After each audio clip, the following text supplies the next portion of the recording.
Hello दोस्तों, नमस्कार। मैं श्यामा मिश्रा और आपका हमारे चैनल स्टडी टॉपर में हार्दिक स्वागत है।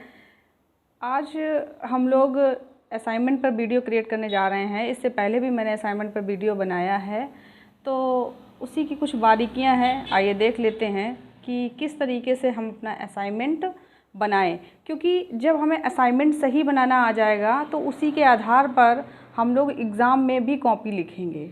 ठीक है, उसी के आधार पर एग्ज़ाम में कॉपी लिखी जा सकती है और अच्छे नंबर लाए जा सकते हैं।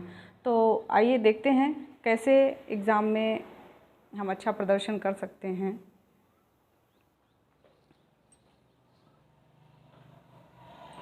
देखिए, इसमें 5 पॉइंट मैंने यहाँ लिखे हुए हैं। तो आइए वीडियो को शुरू करते हैं। देखिए, ये 5 पॉइंट मैंने यहाँ पे लिख रखे हैं। इन 5 पॉइंट पे अगर आप ध्यान देते हैं तो आपका असाइनमेंट बहुत अच्छा बनेगा और आपके मार्क्स भी बहुत अच्छे आएंगे। इसी के आधार पर जब आप एग्ज़ाम में प्रदर्शन करेंगे तो उस टाइम भी आप 90% 90 प्लस ही जाएंगे, 90 से नीचे नहीं आएंगे। तो आइए देखते हैं क्या है प्रोसेस। देखिए, पहला जो पॉइंट मैंने लिखा है वो है कि फिगर या डायग्राम ज़रूर बनाएं। चाहे आप असाइनमेंट लिख रहे हो और चाहे आप एग्ज़ाम में कॉपी लिख रहे हो, आपको फिगर ज़रूर बनाना है, फिगर डायग्राम ज़रूर बनाना है। अच्छा, अब प्रश्न उठता है कि फिगर डायग्राम कोई हम साइंस तो लिख नहीं रहे हैं, ठीक है, कोई ज्योग्राफी तो कर नहीं रहे हैं जिसका ज्योग्राफी का कोई हम फिगर चित्र बना सकते हैं कि मतलब सैद्धांतिक विषय में, चाहे हम हिंदी के असाइनमेंट बना रहे हों, चाहे हम संस्कृत का बना रहे हों, चाहे हम कंप्यूटर का बना रहे हों, चाहे हम बाल विकास का बना रहे हों, चाहे शिक्षण अधिगम का बना रहे हों या बीएड का किसी टॉपिक का बना रहे हैं, क्योंकि ये वीडियो बीएड और डीएलएड दोनों लोगों के लिए है। ठीक है, तो कैसे बनाएंगे? तो बनाने के लिए बहुत सारे ऑप्शन है किन पर आप फिगर बना सकते हैं। जैसे किसी टॉपिक का, कोई भी टॉपिक आपने लिया, अगर उस टॉपिक में सबसे पहला होता है उसके प्रकार पर बना सकते हैं। ठीक है, उसके प्रकार पर बना सकते हैं। उसके बाद उसके विशेषताओं पर बना सकते हैं। विशेषताएं होती हैं, प्रकृति पर बना सकते हैं। ठीक है, प्रकृति में भी पॉइंट्स आपको मिल जाते हैं, महत्व में भी पॉइंट्स मिलते हैं आपको, आवश्यकता में भी पॉइंट्स मिलते हैं आपको, जहाँ भी आपको पॉइंट्स मिलते हैं। ठीक है, कारक में भी पॉइंट्स मिलते हैं कि कारण, कौन से कारक प्रभावित करते हैं। ठीक है, कौन से कारण हैं, कारक या कारण। सिद्धांत में भी आपको मिलते हैं पॉइंट्स। जहाँ भी हमें पॉइंट्स दिखें बस उन्हीं से हमें अपना फिगर बना लेना है। ठीक है, सीधे सीधे नहीं लिख देना है कि नंबर 1 पे ये पॉइंट, नंबर 2 पे ये, नंबर 3 पे ये। उसकी जगह आप कोई फिगर बनाइए, उसके बाद उसको बाहर किसी स्केच पेन से कवर कर दीजिए अच्छे से। ठीक है, तो वो बहुत अच्छा लगेगा। पॉइंट्स भी कलर से डालिए और देखिए ज़्यादा खिचड़ी ना करिएगा, है ना। पहला ये हो गया कि फिगर या डायग्राम जरूर बनाएं, चाहे असाइनमेंट हो चाहे एग्ज़ाम की कॉपी हो। दूसरा देखिए, इंडेक्स जरूर बनाएं। अगर आप असाइनमेंट बना रहे हैं तो असाइनमेंट में, जैसे हमारे यहाँ जब बीएड वाले असाइनमेंट बनाते हैं तो वो पीवीसी फाइल पे बनाते हैं, तो पीवीसी फाइल में एक फ्रंट पेज लगता है। उस फ्रंट पेज पे ऊपर कॉलेज का नाम गोलाई से लिखा जाता है, उसके बाद बीएड लिखा जाता है कि बीएड का बन रहा है, उसके नीचे सेशन लिखा जाता है किस सेशन के स्टूडेंट हैं, उसके नीचे विषय लिखा जाता है। ठीक है, कि किस विषय का असाइनमेंट बन रहा है आपका। उसके बाद सबमिटेड टू और सबमिटेड बाय लिखा जाता है कि कौन सबमिट कर रहा है, किसको सबमिट किया जा रहा है। विषय जरूर लिखा जाता है कि किस विषय का असाइनमेंट बन रहा है। प्रथम पेज फ्रंट वो हो गया। जैसे डीएलएड वाले हैं तो उनको फाइल कॉलेज से मिलती हैं या वो भी पीवीसी पे बना रहे हैं, तो आपको पहले तो एक प्रथम फ्रंट पेज बनाना है। ठीक है, उसके बाद दूसरा जो पेज होता है वो होता है इंडेक्स का। इंडेक्स बनाना बहुत ज़रूरी है। मान लीजिए आपके टीचर ने 5 क्वेश्चन दिए, 5 क्वेश्चन दिए, तो आपने जब पहला क्वेश्चन लिखा तो वो पहला क्वेश्चन आपका किस पेज से किस पेज तक गया। मान लीजिए आपका पहला जो क्वेश्चन था वो 1 से लेकर के, पहला क्वेश्चन आपका 1 से लेकर के 5 तक गया, तो आप अपने इंडेक्स में लिखेंगे क्वेश्चन नंबर फर्स्ट जो है, क्वेश्चन नंबर फर्स्ट जो है वो 1 से लेकर 5 पेज, क्वेश्चन नंबर सेकेंड जो है वो 6 से लेकर के 10 पेज तक। इस तरीके से आप इंडेक्स जरूर बनाइए, क्वेश्चन लिखिए, उसके बाद इंडेक्स में लिखिए कितने पेजों में गया, और अपने असाइनमेंट में पेजिंग जरूर कर लीजिए, ठीक है।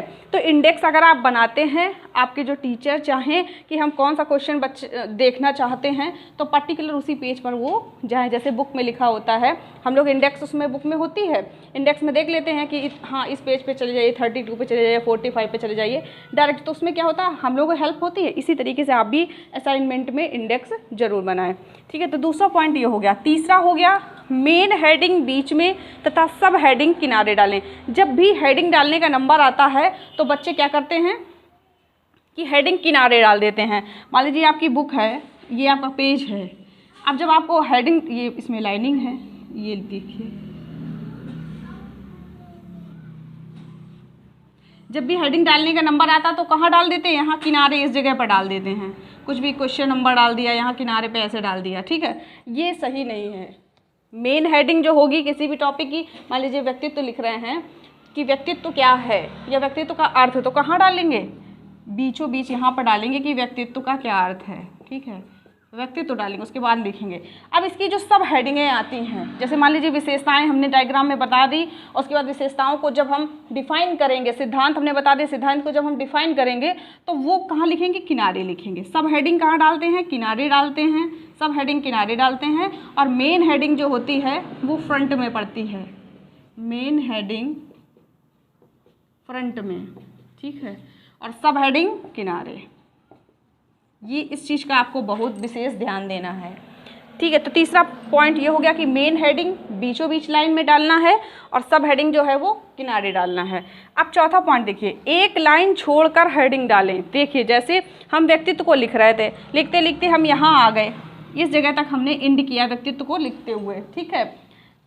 अब क्या करें, जब दूसरी हमें हेडिंग डालना है तो हम यहीं से शुरू हो जाते हैं। बहुत से बच्चों को हमने देखा है वो इसी जगह से फिर शुरू हो गए। अब जब लिखने का नंबर आया तो इसी के जस्ट सामने से लिखने लगे, यहाँ भी लिख डाला, यानी कहीं भी स्पेस ही नहीं मिल रहा है। स्पेस देना है। अगर आपका यहाँ पे टॉपिक क्लोज हो रहा है तो आप एक लाइन का स्पेस देके उसके बाद हेडिंग डालिए, उसके बाद यहाँ से आगे से लिखिए। फिर अगर शुरू करना चाहते हैं, वैसे मैं तो कहती हूँ एक लाइन छोड़ दीजिए, नहीं छोड़ रहे हैं तो यहाँ सामने से आपने लिखा है तो इस जगह से लिखिए, बिल्कुल यहाँ से ना लिख दीजिएगा, समझ रहे हैं।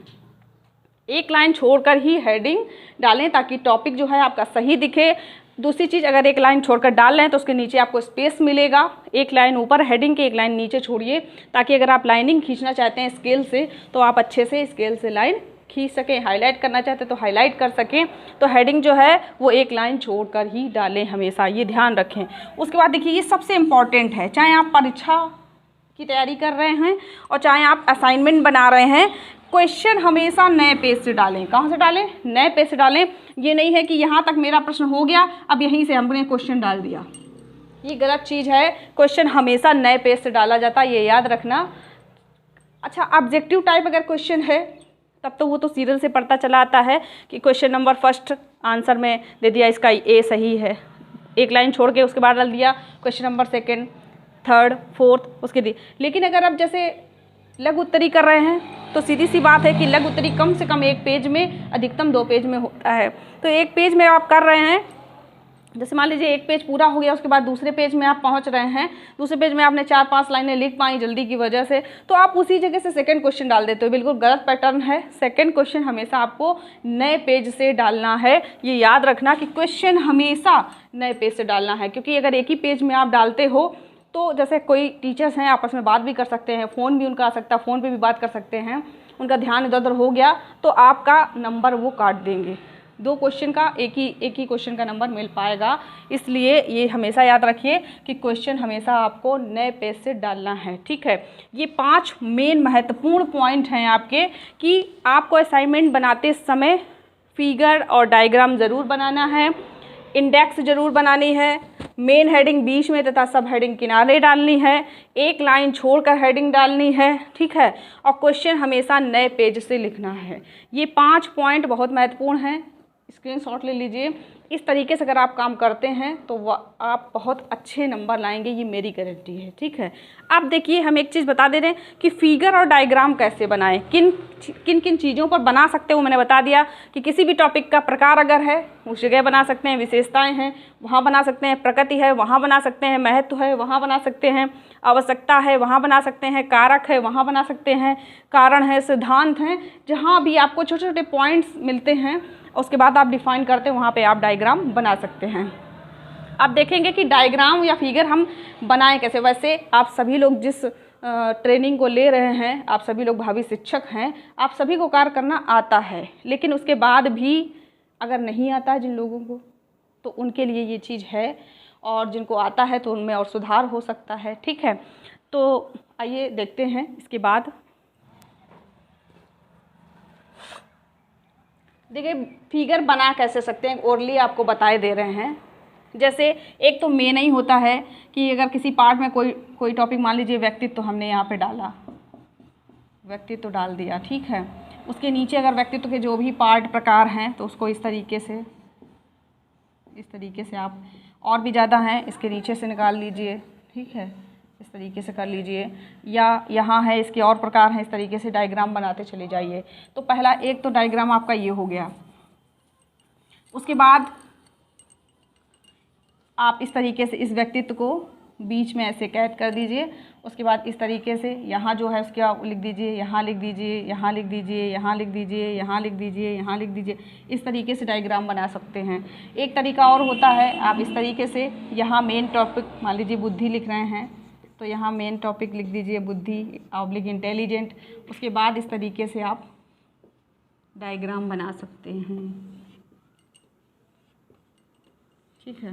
या कोई फ्लावर की डिज़ाइन आप बना सकते हैं, बीच में सारी हेडिंगें लिख दीजिए और उसको फ्लावर का शेप दे सकते हैं बनाने के लिए, ठीक है। तो ये आपकी क्रिएटिविटी पर डिपेंड करता है कि आप किस तरीके से एग्ज़ाम में प्रदर्शन करना चाहते हैं, किस तरीके से अपने असाइनमेंट को अच्छा बनाना चाहते हैं। अपनी क्रिएटिविटी दिखाइए। जैसे हम इसका अर्थ लिखते हैं, अर्थ के बाद जब हम इसकी डेफिनेशन लिखते हैं, ठीक है, तो डेफिनेशन लिखने, हमने डेफिनेशन किसी भी पेन से लिख दी। उसके बाद जैसे अधिकांश देखते हैं कि उन्होंने कहा कि स्किनर के अनुसार, है ना, स्किनर के अनुसार। उसके बाद आपने डायरेक्ट स्किनर की डेफिनेशन लिख दी। पहले डेफिनेशन लिख लो, ज़रूरी है कि हम इसी पैटर्न से लिखें। पहले डेफिनेशन लिख लो, डेफिनेशन को किसी चीज़ में बंद कर दीजिए, ठीक है, कोई भी डिज़ाइन से डेफिनेशन को बंद कर दीजिए, कोई भी डिज़ाइन से बंद कर दीजिए। उसके बाद नीचे डॉट डॉट लगा के यहाँ पे स्किनर लिख दीजिए। क्या एग्जामिनर मना कर देगा चेक करने के लिए? नहीं करेगा ना। तो ये आपकी क्रिएटिविटी है कि यहाँ पे कोई ना कोई फिगर ज़रूर क्रिएट कीजिए। मतलब एक टॉपिक में कम से कम 2-3 फिगर आप बना लें तो ज़्यादा बेहतर रहेगा। उससे आपका जो असाइनमेंट है वो बढ़िया कलरफुल लगेगा। प्रयास करें, अच्छा बनाएं, अच्छे मार्क्स लें, ठीक है। क्योंकि देखिए एक चीज़ होती है, जो लोग भी परीक्षा में अच्छा प्रदर्शन करते हैं तो उनके लिए कोई अलग से किताबें नहीं बनी होती हैं। सिर्फ उनके कार्य करने का जो तरीका होता है वो स्मार्ट होता है, ठीक है। स्मार्ट स्टडी करते हैं, स्मार्ट तरीके से लिखते हैं वो, इसीलिए उनका जो परसेंटेज आता है वो अच्छा आता है, उन्हें अच्छे मार्क्स मिलते हैं, चाहे एग्ज़ाम हो, चाहे इंटरनल एग्ज़ाम हो, चाहे एक्सटर्नल एग्ज़ाम हो। तो बस तरीका बदलिए आपको, बाकी पैटर्न वही है, वही सिलेबस आपका है, वही सभी का है। फिर विजेता कोई एक क्यों होता है? क्योंकि वो भीड़ से अलग हटकर काम करता है। उसी तरीके से करिए आप। बाकी इसके बाद एक वीडियो बनाएंगे आपको जिसमें बताएंगे कि एग्ज़ाम की कॉपी क्या लिखें, क्या मिस्टेक होती है एग्ज़ाम में जिसकी वजह से बच्चों के नंबर कम आते हैं, ठीक है। उस पर तो उसको भी देखिए, अपना सपोर्ट देते रहिए, सहयोग करते रहिए। Thank you for watching.